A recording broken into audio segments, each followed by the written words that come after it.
Hello, hello, everyone. A massive, warm, and high-energy welcome back to day 16 of our 60-day spoken English podcast. Ishani, can you actually believe it? We have officially crossed the 2-week mark. We are moving into the heart of this transformation. It's honestly incredible, Sam. If you, our listeners, have stuck with us from day 1 all the way to day 15, you are now part of an elite group. You aren't just trying to learn English, you are actually doing it. You are living it. Absolutely.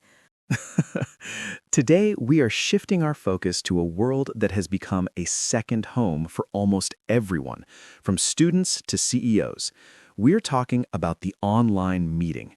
Whether it's Zoom, Microsoft Teams, or Google Meet, the digital world has its own set of rules, its own vibe, and its own very specific English phrases.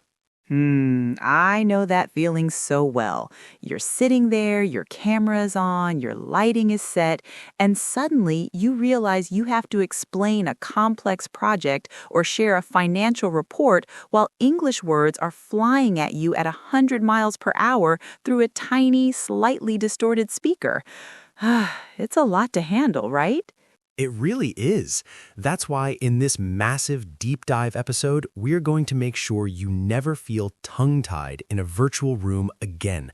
We're covering the virtual mindset, how to start a call with total authority, how to handle those nightmare technical glitches, and how to end meetings so professionally that people will be asking for your LinkedIn profile immediately. We're pulling these secrets from the U.S. Department of State's linguistic notes and the story learning wisdom of Ollie Richards. So everyone, check your microphone, adjust your chair, and let's go live. Absolutely. Let's start with the psychology of the digital meeting. Ishani, remember what we learned from our sources about the shock of the real world? Oh, definitely. Ollie Richards tells us that many students feel overwhelmed because they've only studied English as nuggets of information, isolated words and grammar rules in a quiet classroom. When you enter a Zoom meeting with 5 or 10 people, all with different accents, all speaking at once, it feels like a chaotic symphony. Your brain tries to process every word, and suddenly, boom, you're lost. The strategy for day 16 is extensive learning. When you are in an online meeting, do not try to decode every single word or analyze the grammar of your colleagues. If you do that, you'll completely derail your progress. You'll be so busy thinking about a verb tense from 2 minutes ago that you'll miss the million-dollar idea being discussed right now. Instead, you must listen for the gist. Ask yourself, what is the main idea of this slide? Or what is the specific action point my boss just mentioned? If you understand the main ideas, you are succeeding. Wow, Sam, doesn't that just take the weight off your shoulders? It really does. As our sources suggest, the feeling of "I don't understand everything" is 100% normal. Even native speakers struggle in digital environments. If you find a particular part of the meeting confusing, don't spend the next 10 minutes worrying about it. Wait. Just skip that difficult part in your mind and refocus on the current speaker. By aiming for completion, staying engaged and present until the very end of the call, your brain will naturally start to find this difficult digital English more normal over time. The digital world is fast, and to keep up, you need to be an independent learner who trusts their natural ability to catch the rhythm. Absolutely. So let's look at how to start that call with the right energy. The first 2 minutes of a Zoom call are usually a mix of greetings and technical troubleshooting. How many times have we heard, "Can you hear me?" in the last 2 years? Thousands. But there's a professional way to do it. In our sources, we see that its name is the gold standard for identifying yourself on a call. When you join, don't say, "I am Sam." Say, "Hi, everyone, it's Sam." It sounds friendly, integrated, and natural. Next, you need to check your tech. According to the U.S. Department of State's linguistic notes, a common lack of understanding in meetings requires simple, direct questions. You can ask, "Can everyone hear me okay?" Or is my screen visible to you all? If you are the host, you might want to wait for everyone to join before starting the big presentation. You can use a tentative suggestion, like we learned on day 11. How about we wait a couple more minutes for everyone to jump in? Notice that phrase, jump in. It's a very common, informal way to say join the meeting. It makes the atmosphere feel collaborative. And what if someone joins the meeting unexpectedly? Maybe you thought they were on holiday.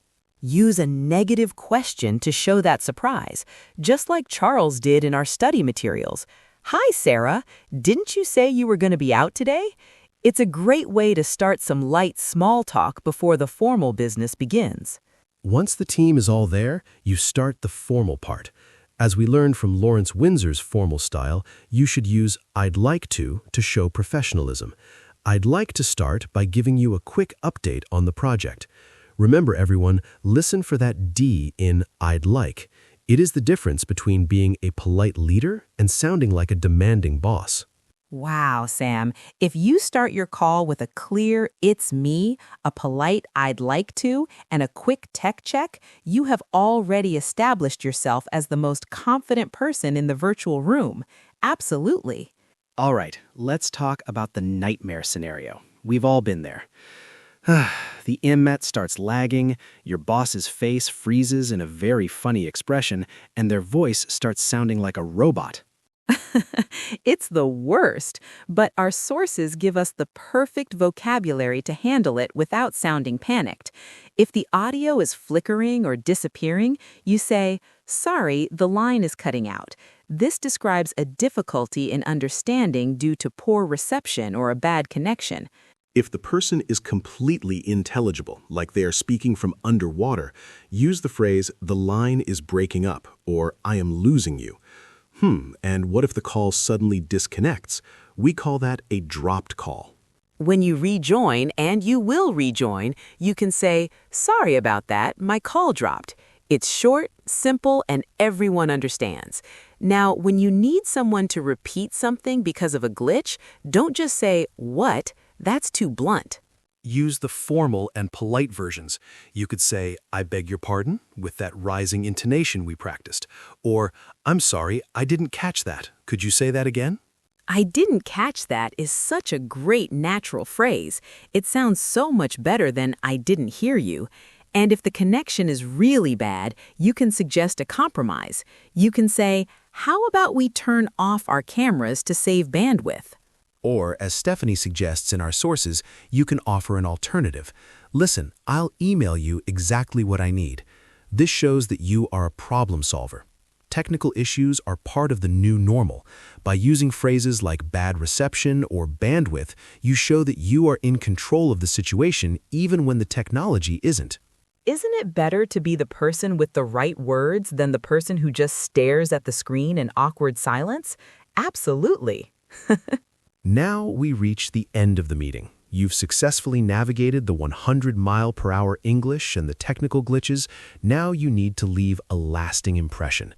First, you want to summarize. Use that magic word "just" to show you are recapping. So we just decided that the deadline is next Friday. It keeps the summary tight and relevant. If you want to offer help as you leave, remember those informal responses to "thank you," "no problem," "don't mention it," or "happy to help." For a very formal meeting, stick to "you're welcome." When it's time to say goodbye, we use the digital version of "see you later." As Luke and Stephanie show us, the online equivalent is "talk to you later." Or if you want to show extra gratitude, say, "Thanks for the meeting, I appreciate it." Remember, "I appreciate it" shows more depth than just a simple thanks. It acknowledges the other person's time. And of course, the classic "have a nice day" always works. But wait, Sam, remind them about good night. Oh yes, never ever use "good night" as a greeting when you join a meeting, even if it's 10 p.m. Good night is only for when you're leaving or going to sleep. When you join, it's always good evening. Exactly. You've gone from, "Hi, it's me," to "I appreciate your time" and "talk to you later." That is a complete professional cycle. You've successfully managed the virtual Camden market of the business world. Absolutely. I can see our listeners closing their next Zoom call with a big, confident smile. You might not understand every single word of the side conversations, but you can definitely manage the meeting. Absolutely. We have reached the end of day 16. Today we learned how to stop the translation panic, how to handle cutting out like a pro, and why "talk to you later" is your best friend. You are moving through this second week with incredible speed. Here is your Day 16 challenge. I want you to record a mock Zoom opening on your phone. Step 1. Greet the room. "Hi everyone, it's" your name. "Can you hear me okay?" Step 2. State your intent. "I'd like to talk about our progress today." Step 3. Simulate a glitch. "Oh, wait, I think I'm losing you." Step 1. Greet the room. "Hi everyone, it's" your name. "Can you hear me okay?" Step 2. State your intent. "I'd like to talk about our progress today." Step 3. Simulate a glitch. "Oh, wait, I think I'm losing you. The line is breaking up. Anyway, I'll email you the notes. Talk to you later." Listen to your recording. Pay attention to your intonation. Is your voice rising on the questions and falling on the statements? Absolutely. You can do this. Don't worry about the mistakes. Just focus on the flow. Thank you for being here with us today. Keep practicing, keep listening for the gist, and stay digital. Stay confident, stay connected, and as always, happy learning. Thank you and good night. Bye-bye.